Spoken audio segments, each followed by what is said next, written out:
is good all the time. All the time. God is God is good. good. Happy Father's Day and welcome to worship this morning. It is good to be together in God's big house, right? Right? So, even though we are not physically together in the sanctuary at the church, certainly wherever God is a sanctuary. And wherever we are, God is.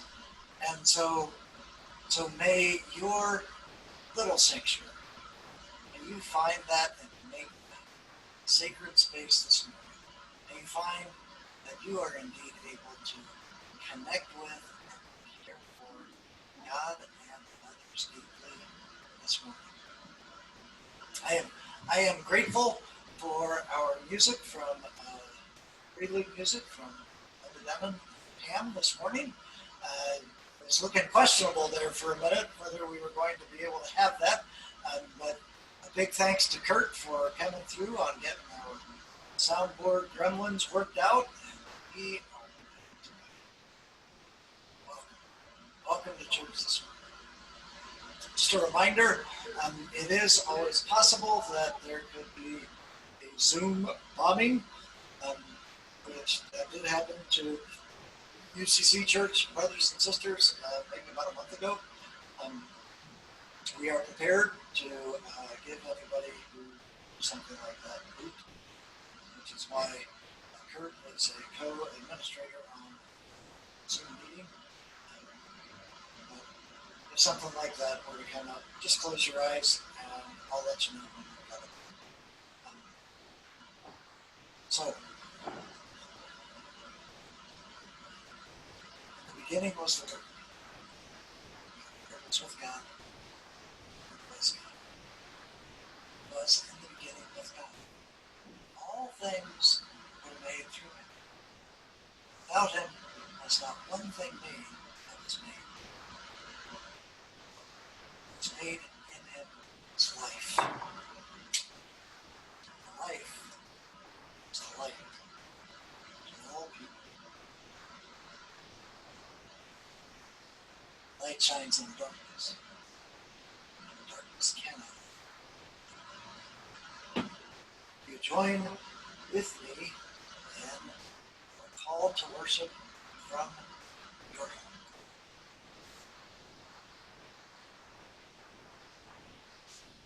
The Lord of mysteries shall reveal what is hidden. The God of wonders shall unveil the unknown. In the night, God will whisper great secrets to our hearts. At dawn, we will shout them from the tops of our houses. Hear and understand. See and perceive. To us, God will give the secrets of the kingdom. Let's sing together, Good, Good Father.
So I invite us into an attitude of prayer.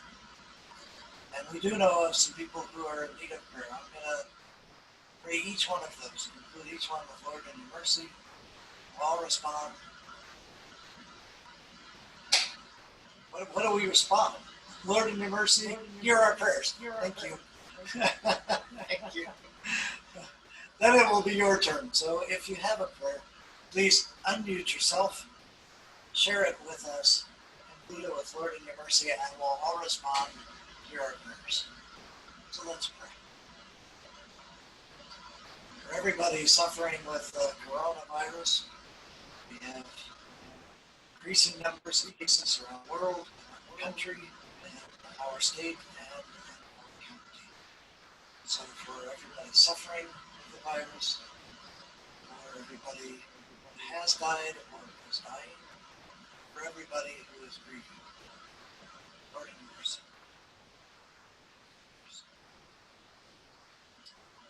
For Calvin community, looks like the community is continuing to recover from the coronavirus. So it looks like they have 3 staff members and 2 residents who are still testing positive. Lord in mercy. For Black Lives Matter, for everybody protesting around the country, for peace and justice, Lord in mercy. Continuing prayers for Bill Fatchett for his health issues, Lord in your mercy. Continuing prayers for Don Megger, who is recovering from a stroke, Lord in mercy. Dennis Mudden, as he continues to seek to gain strength in rehab, Lord in mercy.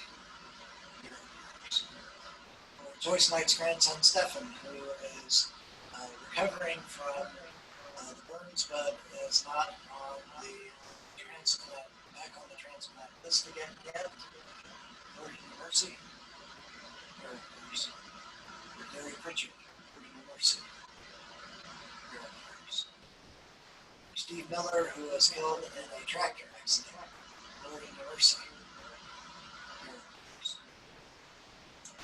For Livy and Caleb, for Chris Crandall. Chris has just been diagnosed with an aggressive form of leukemia. He is at Iowa City. Hopefully they will start intensive chemotherapy on Monday if he has enough hemoglobin, if his hemoglobin is high enough. So for Chris, for Livy and Caleb, for everybody who loves and cares for Christ, Lord in mercy. Miracles. What are your prayers tonight?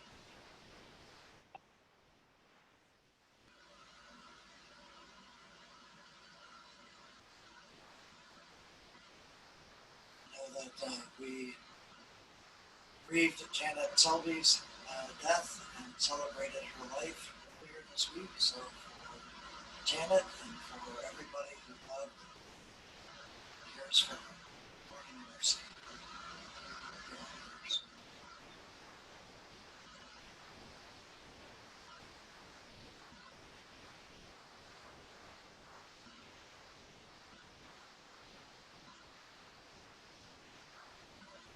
For all these and all this, we keep in our hearts.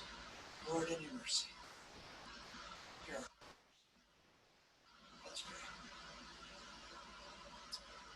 God, help us to tell simply and clearly the promises of your love and care that we have received in secret, so that our brothers and sisters who live in doubt and fear may trust you as well. Jesus Christ, our Lord. We lift up to you all those who are in need today. Bless and keep them in your loving arms. All those we pray in Jesus' name. You taught us to pray. Our Father, who art in heaven, hallowed be thy name. Thy kingdom come. Thy will be done on earth as it is in heaven. Give us this day our daily bread. Forgive us our trespasses, as we forgive those who trespass against us. And lead us not into temptation, but deliver us from evil. is the kingdom, the power, glory.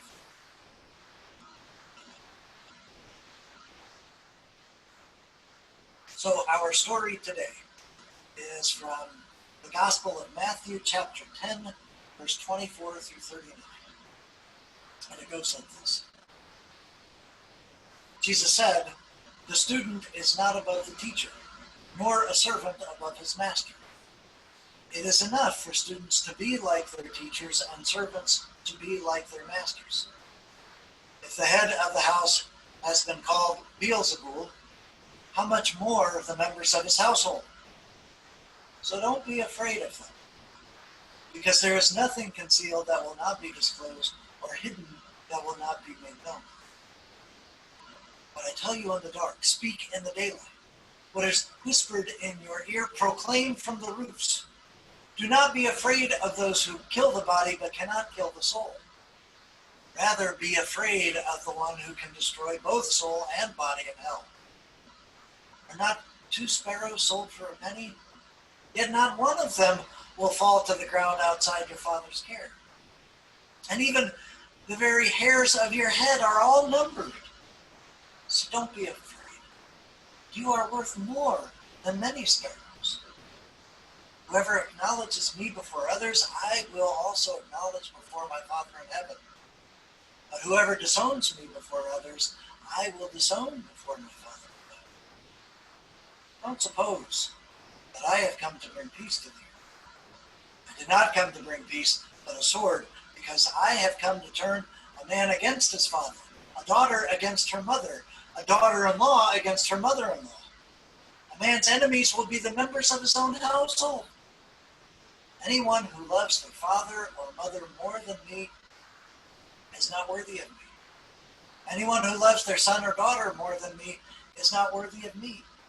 Whoever does not take up their cross and follow me is not worthy of me. Whoever finds their life will lose it, and whoever loses their life for my sake will find it." This is the word of the Lord. Thanks be to God. Let's pray. Lord, we ask that you be in the speaking and the hearing of you.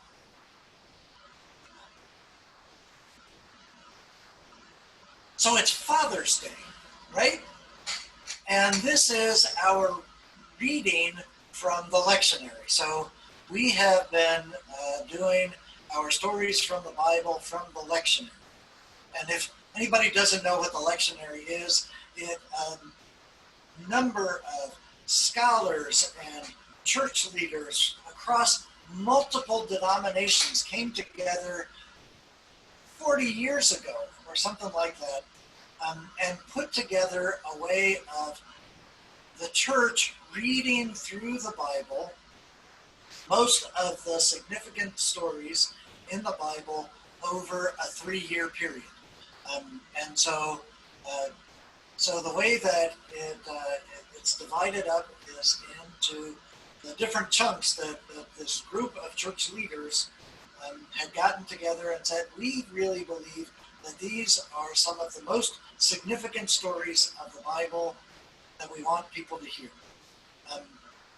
And so over that 3 years, each year has a different gospel that it's focused on. So one year it is Mark, another year it is Matthew, another year it is Luke, and then the Gospel of John is kind of interspersed in different places throughout the year during times that the framers of the lectionary thought were consistent or were important.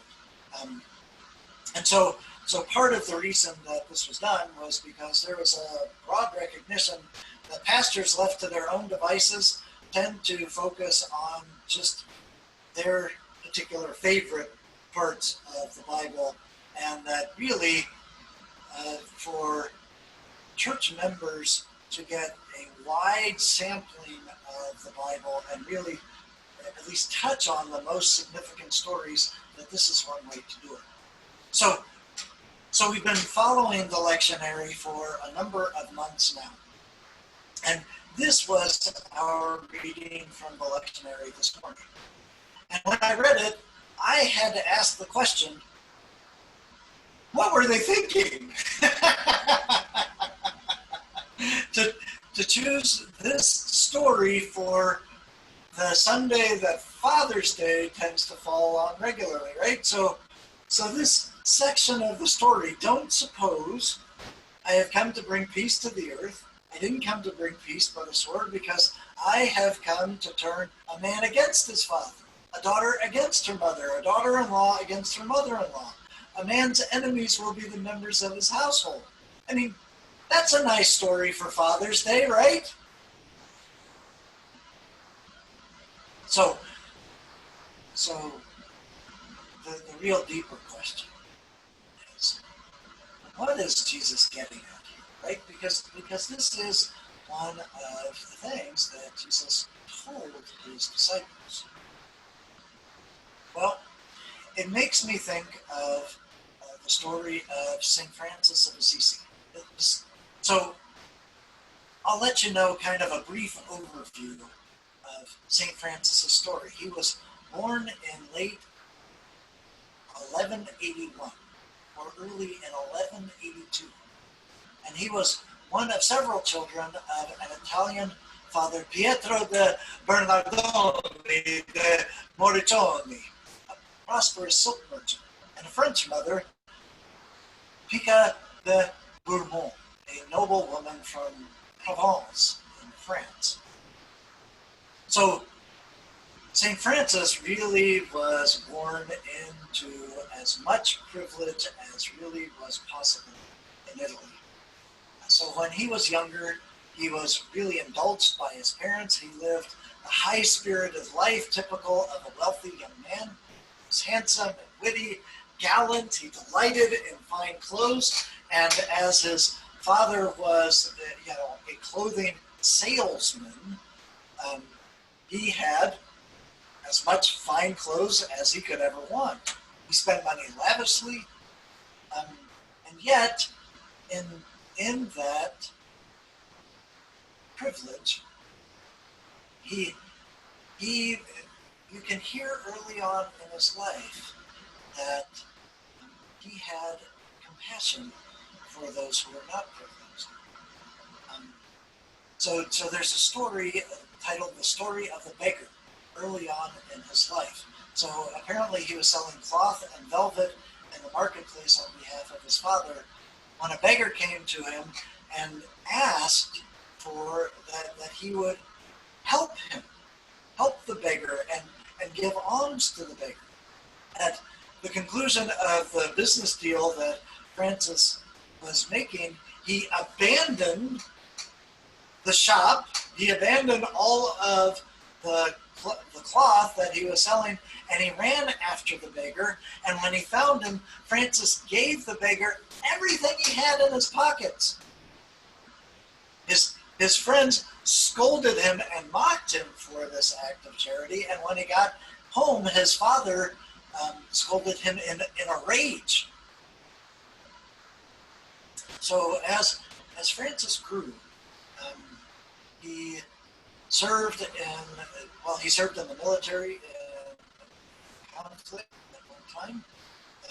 He was actually taken prisoner of war, spent a year in a dungeon, and after he was released, he was really sick. And he was thinking about joining the army of another nobleman when he went on a pilgrimage to Rome. And he actually joined the poor in begging at St. Peter's Basilica. And then he spent some time in lonely places asking God for spiritual enlightenment. He said that he had a mystical vision of Jesus in a forsaken country chapel of San Damiano just outside of Assisi, in which the icon of the crucified Christ said to him, Francis, go and repair my house, which as you see is falling in ruins. He took this to mean the ruined church in which he was praying, and so he ran home, grabbed a bunch of cloth from his father's store, sold it and the horse that he was riding, and then he gave it to the priest there in order to fix the chapel. Well, the priest knew that that this was not, that the money that Francis was giving was kind of ill-gotten gains. And so he wouldn't take the money that Francis was offering him. And so Francis threw the coins on the floor, and in order to avoid his father's wrath, he hid in a cave near San Damiano for about a month. After a while, he got hungry and thirsty, returned to town hungry and dirty. He was dragged home by his father, beaten, bound, and locked in a small storeroom. Eventually, his mother freed him when his father was gone, and Francis returned at once to San Damiano, where he found shelter with the officiating priest that he was trying to give the money to, but soon he was discovered, and his father went to get him. His father was not content to recover just the money from San Damiano, and he also sought to force his son to forego his inheritance by way of St. Francis making restitution.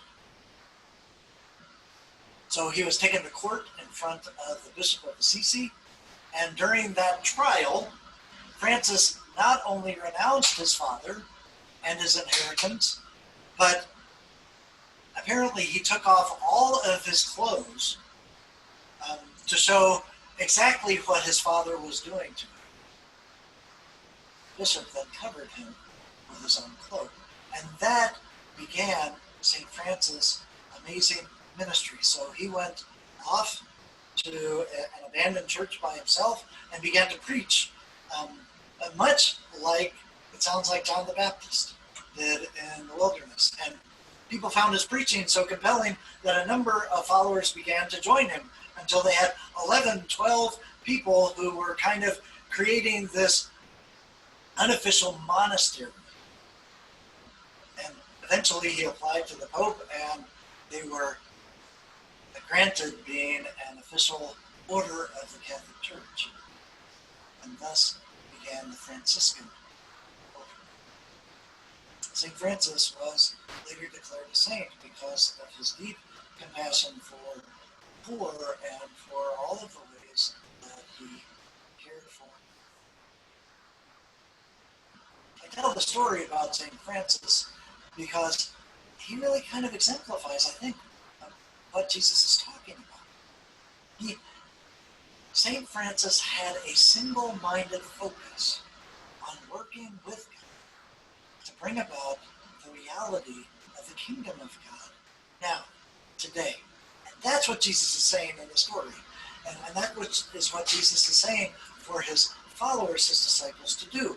That we are to have a single-minded focus on working with God to do the things that make heaven a reality on earth today. There was a reason that Jesus was crucified. Because that work of making heaven on earth a reality now challenges every status quo that there is in every culture across the world, across all time. Everything that was the way that we had always done things, that was not caring, Jesus challenged and flouted and defied. Right? So healing people even on the Sabbath, not kosher, quite literally. I mean that not as a joke, but as a full pun. Healing people on the Sabbath, not kosher, against the law.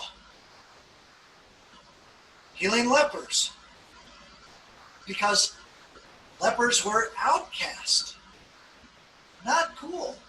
Hanging out with and eating and drinking with tax collectors and prostitutes and sinners of all kinds. This is not what good, religious, Jewish boys did. Everything that Jesus did challenged and flouted and defied the status quo of the day. His behavior made those who were in power, who were vested in the status quo, mad enough that they wanted to kill him literally. And in the story today, Jesus makes clear that if we are going to follow him, that we will do the same things that he did. That we will challenge every status quo, every sociocultural pressure that is not caring for others. And when we do that, we will experience the very same pushback that Jesus did. And sometimes the pushback that we will receive is from our own families. And we all know how this goes. We do. We all know how this goes. There's all kinds of pressure, both subtle and blatant, not to push things too far. 2 weeks ago, I helped to lead a brainstorming session for our district on creative responses on how we can connect with each other during this coronavirus when we're sheltering in place and unable to worship together in church. And one of the members of our group, who would not identify him or herself on the iPad, so when Kiboko, who was part of the group, would ask questions like, well, what are we doing in relation to the protests that are going on around the country?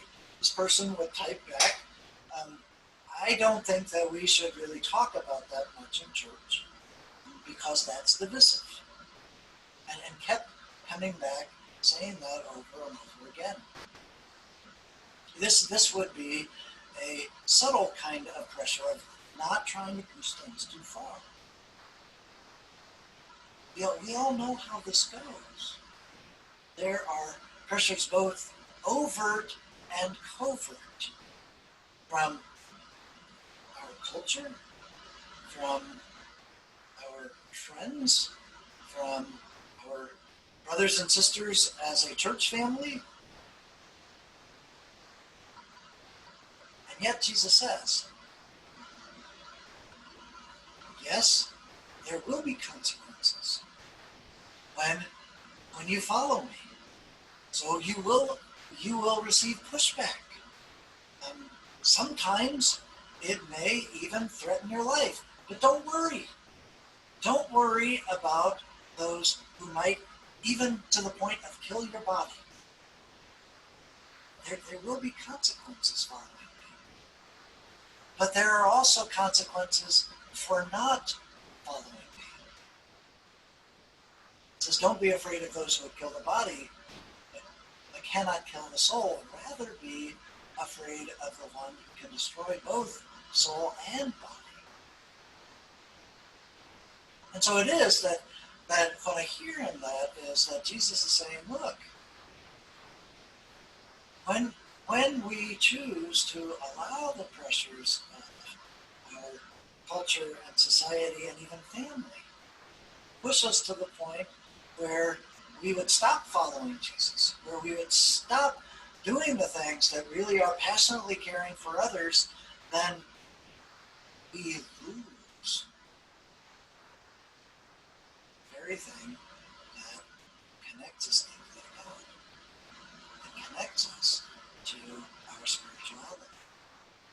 So there are consequences to following Jesus. There are consequences to pushing for health and wellness and peace and justice and equity for everyone. There are also consequences for not choosing to do that. Now, I don't know why the formers of the lectionary would choose this story for Father's Day. I still don't. I am somewhat befuddled. I certainly would prefer preaching this story on a different day other than Father's Day. All that I can imagine is maybe it is to make a point. And the reason that they chose that for this Sunday was maybe to make this point. That what God is all about is about health and wellness.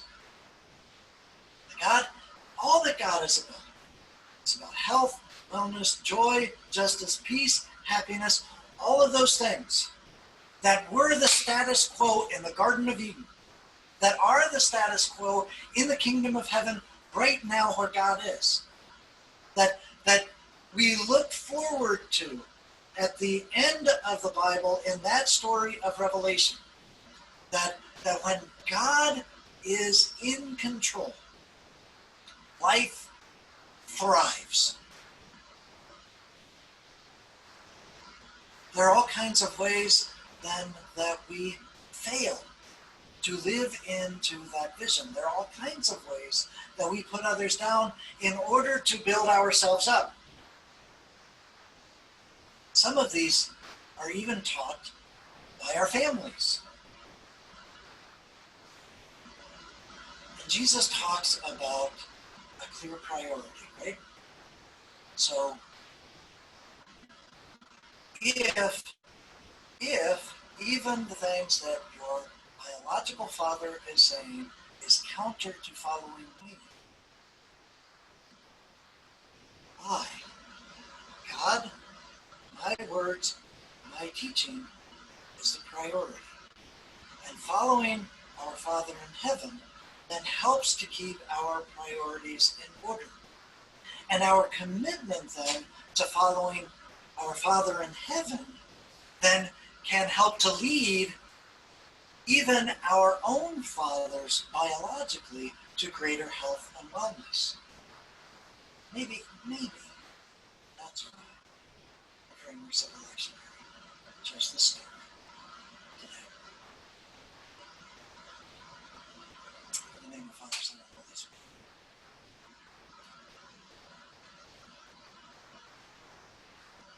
Let us take some time to offer our tithes and our gifts. And we can do this, if you haven't sent it in by snail mail, we can do this electronically. I will share with you the way to do that on our screen now.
So let us sing together our closing hymn, God of Grace and God of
at least one announcement. We are continuing with our Wednesday night outdoor worship services, and that is at 6 o'clock. Again, the invitation is you can come in your car and stay in your car. You can bring your own chair and bring a mask if you're going to sit in a chair outside, and make sure that we're social distancing from people who are not in our own households living with us. Those are, I think they're good. So those start at 6 o'clock on Wednesday night. And then Wes has built in a bonfire afterwards, so you can sit around the bonfire and continue to at least have a little bit of fellowship and connection with each other. And, same deal. So bring your own chair, bring a mask, and we'll social distance from everybody who is not in our same household. Looks like the UCC Church has had its meeting this past week. Looks like we are going to have a plan soon for Vacation Bible School.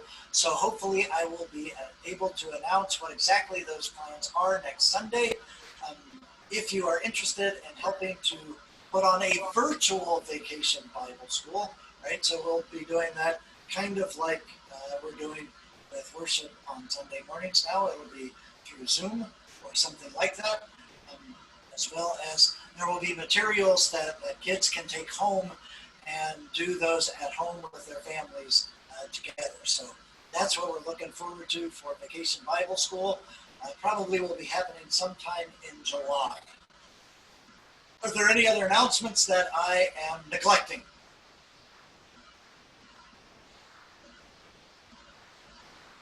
All right. Happy Father's Day. May our God, our Father, Mother, Creator, Redeemer, Sanctifier, Son, be with you, be in you, go with you, today, tomorrow, and always, that you might indeed partner with God, making heaven more and more reality today, tomorrow, always. Amen. Let's sing together. God be with you until we meet again.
So, so how does that work socially distancing outside, Cheryl?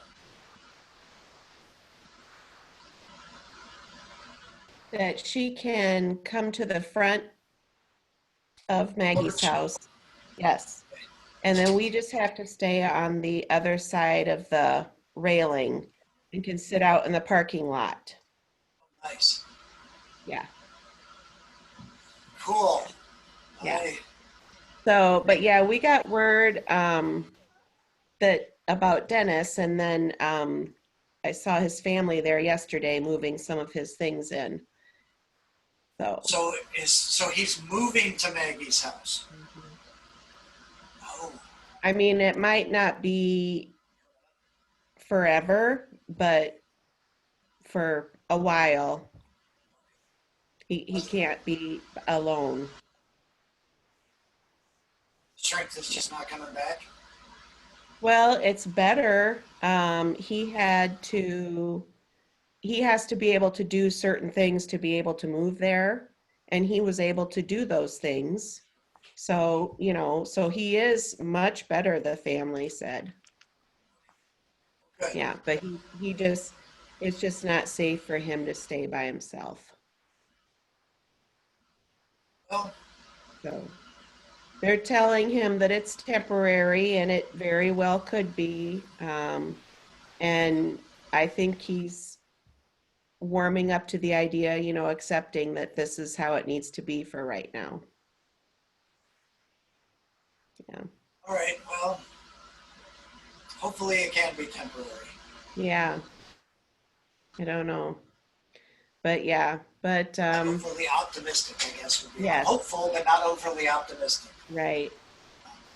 Right. So just like everybody, one day at a time. That's right. That's right.